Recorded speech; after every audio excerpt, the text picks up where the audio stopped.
ये national conference का झंडा जो है, ये लाल जो है, ये पेंट से नहीं होता है, ये खून की कुर्बानी से ये नेशनल कॉन्फ्रेंस का झंडा लाल हुआ है। हम बार बार ये बात दोहराते नहीं, लेकिन ये हकीकत है कि वर्दी पहनने वालों की अगर कुर्बानी सबसे ज्यादा रही, तो उसके बाद दूसरे नंबर पर अगर कुर्बानी रही है वो जम्मू कश्मीर नेशनल कॉन्फ्रेंस की रही है। कितने मेरे साथी यहां बैठे हैं जिनके करीब से करीब रिश्तेदार या तो कुर्बान हुए या बुरी तरह से जख्मी हुए। भूल गए ये लोग जो आज हमें ताने देते हैं, जो आज हमें कहते हैं कि तुम लोग कौन हो। ये 96 में हमसे पूछता था कि हम कौन है, जब आपको यहां और कोई मिला नहीं। ढूंढ ढूंढ के आपने लोगों को निकालने की कोशिश की, कोई नहीं मिला। एक फारूक अब्दुल्ला है, मर्द मुजाहिद, जिसने यहां जमहूरियत दोबारा कायम करने के लिए अपने तंजीम को कहा कि हमें निकलना होगा, हमें लोगों को तैयार करना होगा, हमें दोबारा जम्मू कश्मीर में एक जमहूरी ढांचा जो है वो कायम करनी होगी। आज इस फारूक अब्दुल्ला को आप कहते हो कि ये देश का दुश्मन है। अरे देश का दुश्मन अगर उनको बनना होता, वो हजरत बल में वो तकरीर नहीं करते जब उन्होंने कहा नौजवानों को कि अगर आपको फारूक अब्दुल्ला पसंद नहीं है मैं छोड़ के चला जाऊंगा, लेकिन ये बंदूक मत उठाओ। अगर हमें मुल्क के खिलाफ गद्दारी करनी होती, शेर कश्मीर उस वक्त बंदूक पकड़ता जब चू एंड लाई उनको बंदूक देने के लिए तैयार थे। अल्जीरिया में जब उनकी मुलाकात हुई, बिन मेला ने फिर शेर कश्मीर को कब्रिस्तान की तरफ लिया, उनको कब्रें दिखाई, कहा शेर कश्मीर मेरे बेटे यहां दफन है, अगर आप अपने बेटों को दफन करने के लिए तैयार हो तो ले लीजिए ये बंदूक है और करिए कश्मीर में आपने क्या करना है। शेर कश्मीर ने कहा यार, ना मैं अपने बेटों को कब्र में उतारने के लिए तैयार हूं, ना मैं यहाँ के गरीब बच्चों को कब्र में उतारने के लिए तैयार हूं। पुरान तरीके से मैं जद्दोजहद करूंगा। हम सड़कों में नहीं उतरे, हमने माहौल नहीं बिगाड़ा, हमने पत्थर नहीं फेंके। क्या यही हमारा कसूर है? अपनी सियासी लड़ाई लड़ेंगे, क्या गलत किया? अरे बीजेपी वालों, एक दिन तो आप भी पार्लियामेंट में सिर्फ 2 मेंबर थे। इलेक्शन का ब्यूगल बज चुका है, एक उम्मीदवार नेशनल कॉन्फ्रेंस की तरफ से मैदान में उतरा हुआ है, 2 उम्मीदवार जो है उतारने बाकी है। एक श्रीनगर पार्लिमानी हल्के से, एक बारामूला पार्लिमानी हल्के से। मुकाबला हमारा सबके साथ होगा, यह तय है। हैरानगी की बात यह है कि सबका निशाना भी नेशनल कॉन्फ्रेंस। कभी कभी समझ में नहीं आता आखिरकार जम्मू कश्मीर की आज जो हालत है इसके लिए जिम्मेदार कौन है? अगर 370 हटा तो हटाने वाला बीजेपी,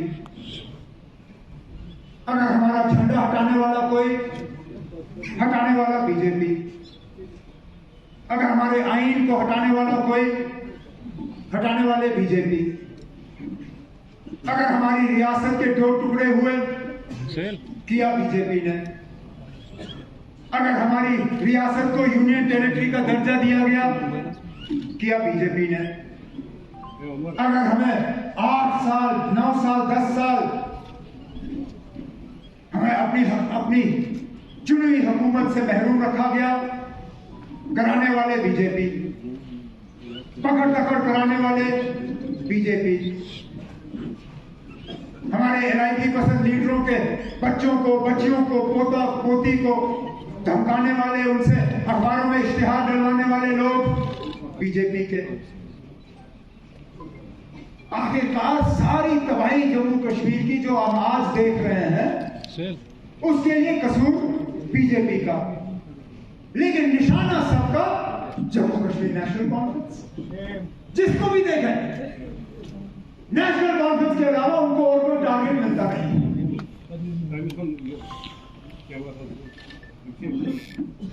इंतजामिया कहती है कि हमें आपके लोगों को सिक्योरिटी फराहम, यही कहते हैं। जब हम शिकायत करते हैं कि हमारे मिनिस्टर हैं एक्स, उनके पास आज एक भी पीएसओ नहीं है, कम से कम उनको सिक्योरिटी दे दीजिए, वो कहते हैं हमारे पास लोग नहीं है, लोगों की कमी है। लेकिन वो लोगों की कमी तब नजर नहीं आती जब हमें गाली देने वाले लोग जो है उनको फटाफट पीएसओ मिल जाता है। और ये हकीकत है। आप में से अगर किसी को पीएसओ की इतनी अशद जरूरत है, आपको और कुछ करने की जरूरत नहीं है। मैं दावे से कहता हूं आपको ना, 24 घंटे के अंदर अंदर आपके घर के बाहर 2 पीएसओ आपके लिए तैनात कर दिए जाएंगे। ये हाल है, क्योंकि दिल्ली के नुमाइंदे बहुत होंगे यहां मैदान में। अगर जम्मू कश्मीर के लोग अपना नुमाइंदा भेजना पसंद करें तो हल्के बटन को दबा के अपना नुमाइंदा यहां से भेजे, जो यहाँ के लोगों के जज्बातों की तर्जुमानी करे, जो यहाँ के लोगों के हकूक के लिए लड़े और यहाँ के लिए कुछ हासिल करके वहां से वापस आए। बस इतना ही। बाकी चीजें इंशाल्लाह इसके बाद जो दूसरा इम्तिहान होगा उसमें और बातें करेंगे, लेकिन आज के लिए शायद इतना ही काफी है। इस उम्मीद के साथ के इसी तरह आप यूथ के लोग जो है मेहनत करें, तंजीम को और ज्यादा मजबूत करें, मुस्तकबिल बहुत रोशन है। और मुझे इस तरह पता है कि जिस इस वक्त पे मुनासिब नहीं होगा, लेकिन 1-2 दिनों के अंदर अंदर दिल्ली जाके आपको पूरी तरह से इस चीज को क्लियर कर दिया जाएगा कि नेशनल कॉन्फ्रेंस और कांग्रेस जो है वो मिलके इन 5 सीटों पे 5 उम्मीदवारों की कामयाबी के लिए जो है पूरी मेहनत करेगी।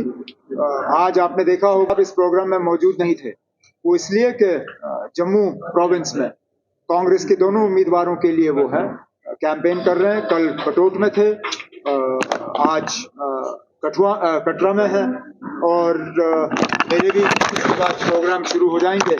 और हमारी भरपूर कोशिश होगी कि दोनों जम्मू और उधमपुर सीटों में कांग्रेस के उम्मीदवारों को हम कामयाब करेंगे।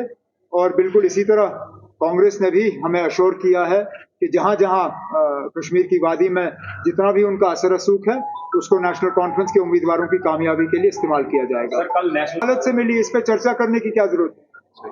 बेल, वो तो अदालत ने बार बार कहा है कि bail not jail, bail is the first option, और बेल तो मिलना भी चाहिए। लेकिन बड़ी बात यह है कि अदालत ने जो ऑब्जर्वेशंस उस वक्त दी कि संजय सिंह को बंद रखने के लिए जो सबूत की जरूरत है वो सबूत पेश की नहीं गई। और ये वही केस है जिसमें अरविंद केजरीवाल को भी पकड़ा हुआ है, जिसमें मनीष सिसोदिया को भी पकड़ा हुआ है। तो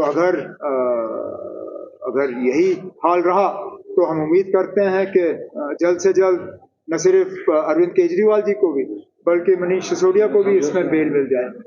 मुकाबला आसान नहीं होता,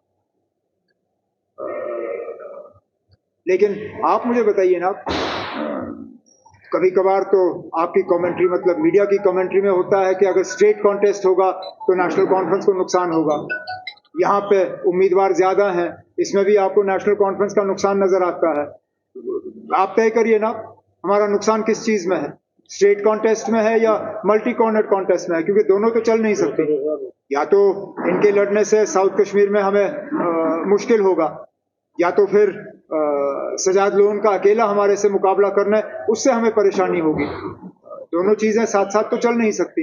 लेकिन जहां तक इलेक्शन में उम्मीदवार उतारना ना उतारना, ये पार्टी का अपना फैसला होता है, उन्होंने अपना फैसला ले लिया, ठीक है ना, जो होगा सो होगा। वोट पड़ता हुआ तो आपको ये करना चाहिए कि क्या उनका वोट हमें वैसे मिल भी जाता है या नहीं, क्या उनका वोट हमें ट्रांसफर होता है या नहीं। आप डीडीसी के नतीजे निकालिए और देखिए कितने वोट ट्रांसफर हुए। क्या उस वक्त वोट पीडीपी से नेशनल कॉन्फ्रेंस को ट्रांसफर हुए या नेशनल कॉन्फ्रेंस से पीडीपी को, या उस वक्त पीसीबी थी, क्या वोट ट्रांसफर हुए या नहीं? उसी से आपको जवाब मिल जाएगा। उमर साहब, मैं कौन होता हूँ ना मुल्क के बाहर ये रियासत के बाहर कैंपेन करने के। मैं अदना सा वर्कर हूँ नेशनल कॉन्फ्रेंस का। मेरी जिम्मेदारी जो है इन 3 सीटों की है नेशनल कॉन्फ्रेंस के लिए और उन 2 सीटों पे कांग्रेस की मदद करने की। लद्दाख में भी हालात जिस तरह बन रहे हैं वहाँ पे भी हम कामयाबी की उम्मीद लगाए बैठे हुए हैं। जम्मू कश्मीर लद्दाख से बाहर तो कैंपेन करने का मेरा ना कोई इरादा है, ना मैं कहीं जाऊंगा। फारूक साहब की जहां तक बात है मैं उसमें कह नहीं सकता हूँ। मैंने सुरजेवाला साहब का कमेंट पढ़ा नहीं, तो उस पर आप कमेंट करना या उस पर कोई टिप्पणी करना ठीक बात होगी नहीं। जिस चीज के बारे में मुझे खुद इल्म ना हो उस पर मुझे कमेंट करना जो है वो ठीक नहीं रहेगा। अगर इसके अलावा कोई बात होगी तो उम्मीद कर सकते हैं, बाकी फैसला तो वोटर को करना है। हम उम्मीद करते हैं कि हालात पे जो है मतलब जिस तरह हमें धोखा दिया गया, जिस तरह हमें बेइज्जत किया गया है, कम से कम और किसी तरीके से नहीं तो वोट के जरिए यहाँ से अपनी आवाज जो है वो बुलंद की जानी चाहिए। और श्रीनगर के वोटरों को ये एक बहुत बड़ा मौका है कि जो एक पॉलिटिकल वैक्यूम सा कायम हो गया था खासकर श्रीनगर के इलाकों में, उसको एक पॉलिटिकल एक शेप देने में। तो मैं उम्मीद करूंगा कि भारी तादाद में वोटर जो है श्रीनगर के वो आएंगे और 13 मई को अपने वोट का इस्तेमाल करेंगे। आपने बहुत हमने फिलहाल तो कोई फर्क पाया नहीं है। हमारे कैंडिडेट के ऐलान होने के बाद भी हमारे कैंडिडेट को कोई खास सिक्योरिटी मिली नहीं। और मैंने अपनी तकरीर में कहा यहाँ लोगों को नेशनल कॉन्फ्रेंस को गाली देने पे घंटे के अंदर अंदर पीएसओ दिए जाते हैं। हमारे तो कैंडिडेट के ऐलान होने के 2 दिन के बाद भी कैंडिडेट की सिक्योरिटी में कोई तब्दीली नहीं आई, उनकी सिक्योरिटी में कोई तब्दीली नहीं आई। और उल्टा तो हमें ये लग रहा है कि इंतजामिया का इस्तेमाल किया जा रहा है हमें तंग करने के लिए, हमारे प्रोग्राम जो है उन पे रुकावट पैदा करने की। और कोई बात नहीं, जहाँ एक तरफ से हम सियासी पार्टियों के खिलाफ लड़ रहे हैं वहाँ दूसरी तरफ से हम इंतजामिया के खिलाफ भी लड़ेंगे। ये कोई नई बात नहीं है हमारे लिए। अब डाउन पेमेंट की नहीं कोई चिंता, मात्र 1 रुपया दीजिए और घर ले जाइए नया पावरफुल काइनेटिक ई रिक्शा, क्योंकि अब जुपिटर मोटर्स लेकर आए हैं नवरात्रि ऑफर, जिसमें आप कोई भी पुराना ई रिक्शा लेकर आएं और एक्सचेंज ऑफर का लाभ उठाएं और ले जाएं नया काइनेटिक ई रिक्शा, वो भी विशेष डिस्काउंट के साथ। याद रहे ये ऑफर मात्र नवरात्रि तक ही सीमित है, तो देर किस बात की, जल्दी कीजिए, कहीं मौका हाथ से छूट ना जाए। आज ही आएं और अपना काइनेटिक ई रिक्शा बुक करवाएं। हमारा पता है Jupiter Motors behind Sai Sahyog bar, Gangyal, Jammu. Mobile number 9780848888। Jammu Kashmir की खबरों के लिए जुड़े रहिए जीके अपडेट के साथ।